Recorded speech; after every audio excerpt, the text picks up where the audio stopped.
Welcome to New Leaf News with Chris Whitco and Shakina. Welcome to the show. Good to have you. So, what's going on in the world?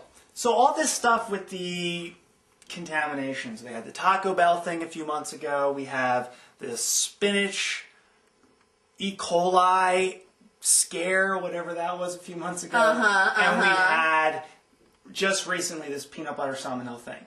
So over the last 3 years, we seem to be having some food contamination issues. Wow, that sucks for a lot of people because a lot of people eat peanut butter. Totally. So let me ask you a question. They just released the amount of inspections that the FDA does over the last 3 years. Note to self: don't eat peanut butter. Almond butter. Almond butter. 89% of America eats peanut butter every day. That's what I'm saying. Note to self. That's all. Continue, Chris. So, I apologize for interrupting. It was not my intention. It's all cool. It's all good. Sometimes the information needs to be given. So do you suppose there have been more FDA inspections over the last 3 years as a result, or less? I'm going to say less. Why do you think? Why do I think less? Yeah, especially when there needs to be more. Clearly and obviously there needs to be more. Because we're clearly and obviously not getting it done in this country. And so here's the... So that would be the tendency. Yeah. That would be following the pattern. Your hunch is right on. Thank you. Guess cool. what? So the FDA goes in and inspects. What do they do? They do two things. They look for flies and dirt and things like that, and then they actually test. Wait, there'd be flies or dirt? That's a clear indication that there's a problem if they find flies. They look for flies because that's... In the peanut butter?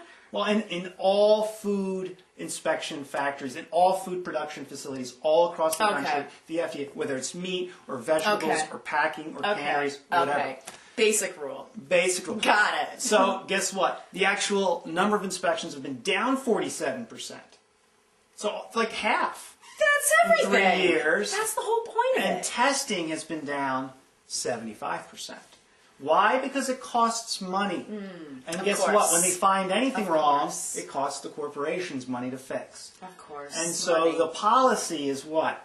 Fix it yourself, please, corporations. It's called self-guiding or self-regulating. That's what the industry is. And that's the push. Yeah. And we all know what happens when an industry self-regulates. Yes. We get fecal contamination. Right. Such as E. coli, salmonella. AKA micromanagement. Right. I just can't take it. So I want to spend a few minutes talking about some of the facts that we know about foodborne illness. Cool. And why we should probably start switching to a more natural form of feeding ourselves food, which what I would say natural, I would think in terms of fresh, local, especially organic. Okay, good. I'm so glad you said that next because I was starting to get a little Well, not everybody concerned. eats organic, but it's still important to understand, even if you're not eating organic, that local is still better because it's not the average food is traveling 1,500 miles. This is an amazing point. So, if you remember nothing else from this, remember that. Well, eat local. That's right. If you're not going to do organic. And you know what? If a food's going to travel 1,500 miles, you got to pick it before it's ripe, which means it's not at the peak of its nutrients. It's not ever going to be because it's going to start to die once it's picked. That's right. That's right. So eating local is good. Right. So now we've got this whole problem of contamination and illnesses, especially when it's traveling and it's not grown local. You don't know where it's coming from. Right. And so when you don't know where it's coming from, you can't like go up to the farmer and go, "Hey, dude, your stuff was a little bad." Exactly. There's no opportunity for feedback and growth. So I went to do. So I wanted So I wanted to check on some of these statistics. It said 76 million people a year have some kind of foodborne illness. Wow, 76 million. Check this out. 325,000 hospitalizations and 5,000 deaths associated with foodborne illnesses. Wow. But here's what I find most disturbing about that statistic. Wow, there's more? Well, first of all, it was hard to find. I went to the Center. That wasn't disturbing enough? Yeah, exactly. So I went to the Center for Disease Control to verify this. Right. That's where it comes from. Right. I couldn't find it. It took me forever to find it. So they're really clearly buried. It took you forever to find the Center for Disease Control? No, I found that immediately on the internet. Oh, okay. I was going to say, now that's a serious issue. Well, Google helps me out quite a bit. Right. Google's my friend. He knows everything. Yeah, friend. So this study was done in 1999. So they decided in 1999 to actually check out. Which is kind of a long time ago to do study. You think studying for foodborne illness and contaminations would be a little more important to do than once every 10 years. Yeah, I would think. Yeah. So that concerns me. So there's clearly a kind of, it's not like an overt, we don't want to let this information get out there, but they're not really trying to push it. They're not checking for it. The inspections are down. Right. Something's going on with our food. Right. And I just really want to promote local, fresh, organic food because there's so many reasons why that's good. And this just one more of them. Not to mention genetically modified stuff that's out there. Right. The bovine growth hormone that's going into all the milk. Yeah, because see, here's what you gotta remember is that if you're taking in something that comes from an animal, you're actually taking in everything that animal took in. Yeah, and the pesticides that go on the food that's being served to them, all that stuff, it gets concentrated in the animal. And truly, we could tell stories about what's really going on, and it's not good. No.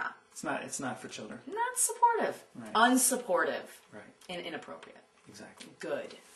So, what else is going on? Just released Asian Times Online. It's not getting released in America. It may get only released. the Asians can handle it. Only the Asians can handle it. Because only they can handle this degree of stress. Right. The Iraqi... Oh, disharmony. Well, it's madness in the Asian countries. It's madness in Iraq. Right. And what's going on is the Iraqi ministry is just finally putting together their what are we going to do with our oil? Wow, welcome. So who do you think the big winners are? The big people. The big people. The big oil companies. Right. Actually, the big guys. U.S. oil companies are the big winners in this one. And how many are there?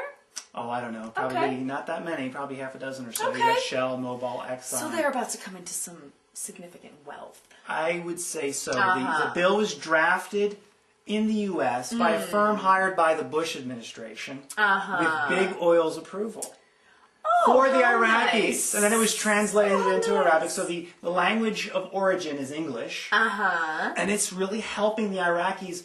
Do you think it's in the best interest of the Iraqi people, this bill, what to do with their enormous amount of wealth? They're the third largest oil reserves on the planet.